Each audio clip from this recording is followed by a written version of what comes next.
Okay, so this is your first arithmetic video. I've chosen to focus on short division because that's your first arithmetic challenge for this week. So we're going to be looking at dividing a 4-digit number by a 1-digit number. We might get some remainders, we might not. It depends if our number goes in exactly. So the first one we've got is how many 3s are in 2,645. So we need to think first about how many 3s go into 2. Well, when you're counting in 3s, you don't say the number 2. So there aren't any whole groups of 3 and 2. And then because we couldn't use that 2 there, we need to move it over to here. And this becomes a 26.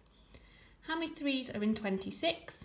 Well, you should know that 3 times 8 is 24. And if we're at 24 and we need to get to 26, we need to add on another 2. So we have a remainder of 2. How many 3s are in 24? Well, we've just worked out that 3 times 8 is 24. And then how many 3s are in 5? Well, when we do our 3 times table, we go 3, 6. So 6 is too high, so there's only one whole group. And if you're at 3 and you need to get to 5, there is a remainder of 2. So 2,645 divided by 3 is 881, remainder 2. Then we've got 4,623 divided by 5. Now we know this isn't going to go into this number exactly because any multiple of 5 would end in a 5 or a 0.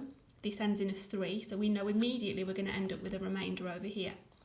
So how many 5s are in 4? Well, when you count in 5s, you're immediately saying the number 5, which is too high, so there aren't any whole groups of 5. Because we couldn't use this 4, we need to move it over, and this becomes 46. How many 5s are in 46? Well, 5 times 9 is 45. We can't go any higher. So 45 to get to 46, we've got a remainder of 1.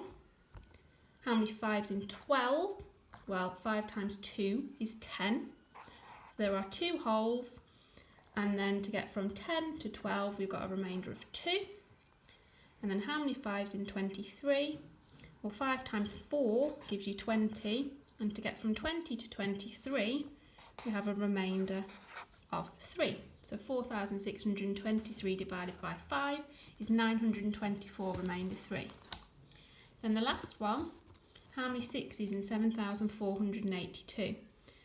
So we start by asking how many 6s are in 7, where you've got one whole group of 6. But if you would have 2 whole groups, you'd have 12, so that's too high. So if we're at 6 and we need to get to 7, we've got a remainder of 1. How many 6s in 14? Well, 6 times 2 is 12. And then to get from 12 to 14, you've got a remainder of 2. This becomes 28. How many 6s in 28? Well, you know 6 times 4 is 24.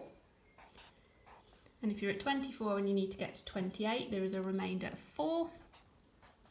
And then 6s into 42, you should know goes exactly because 6 times 7 is 42. So this question here hasn't got a remainder because 6 goes exactly into 7,482.